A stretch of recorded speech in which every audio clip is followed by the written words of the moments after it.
नमस्कार, मी Gautam Kamble. GK news मराठीमध्ये आपलं सर्वांचं स्वागत. तुम्ही पाहत आहात महाराष्ट्राच्या कुशीतलं जीके न्यूज मराठी. आता बातमी आहे, शिबिरात शस्त्रक्रिया झालेल्या महिलेचा रुग्णालयात मृत्यू झाल्याची. पाहूया सविस्तर. कुटुंब कल्याण शस्त्रक्रिये शिबिरात श्रीमती प्रीतम अमोल राठोड या महिलेवर डॉक्टराच्या सल्ल्यानुसार शस्त्रक्रिया करण्यात आली होती. मात्र 13 डिसेंबर रोजी महिलेची अचानक तब्येत बिघडल्याने डॉक्टरांनी त्या महिलेस उपचारासाठी नांदेड येथील शासकीय रुग्णालयात पाठवले असता 23 डिसेंबर रोजी त्या महिलेचा उपचारादरम्यान मृत्यू झालाय. महिलेच्या नातेवाईकांनी शवविच्छेदन झालेले मृतदेह थेट साने गुरुजी रुग्णालयाच्या मुख्य दारावर ठेवला. शस्त्रक्रिया योग्य न झाल्याचा आरोप डॉक्टरवर करत मयताच्या नातेवाईकांनी ठिय्या मांडत डॉक्टरवर कारवाई करण्याची मागणी केली आहे.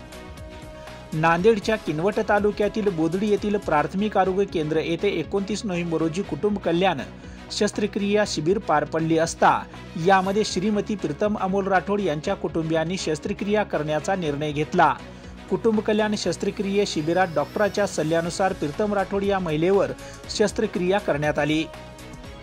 शस्त्रक्रियेनंतर सदर महिला तिच्या माहेरी रिठातांडा येथे गेली असता 13 डिसेंबर रोजी त्या महिलेची अचानक तब्येत बिघडल्यामुळे उपजिल्हा रुग्णालय गोकुंदा येथे प्रथम उपचार करून सदरील महिलेस पुढील उपचारासाठी नांदेड येथील शासकीय रुग्णालयात दाखल केले असता प्रीतम राठोड या महिलेचा उपचारादरम्यान 23 डिसेंबर रोजी मृत्यू झाला. या घटनेची वार्ता कळताच गावातील नागरिक संतप्त झाले.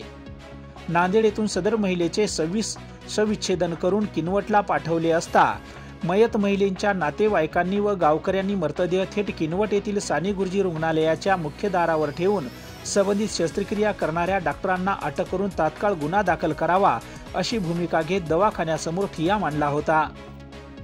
उपविभागीय पोलीस अधिकारी रामकृष्ण मळघने, पोलीस निरीक्षक सुनील बिर्ला, पोलीस निरीक्षक काशीकर, पोलीस उपनिरीक्षक चोपडे, पोलीस उपनिरीक्षक झाडे, पोलीस कर्मचारी व तालुका आरोग्य अधिकारी किशन गायकवाड उपस्थित होते.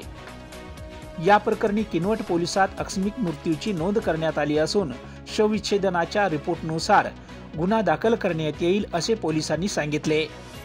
तर शवविच्छेदन अहवालानंतर दोषीवर कारवाई होणार असल्याचे तालुका आरोग्य अधिकारी डॉक्टर किशन गायकवाड यांनी सांगितले.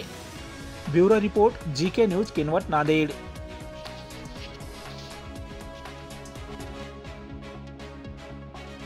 तुम्ही पाहत आहात महाराष्ट्राच्या कुशीतलं जीके न्यूज मराठी.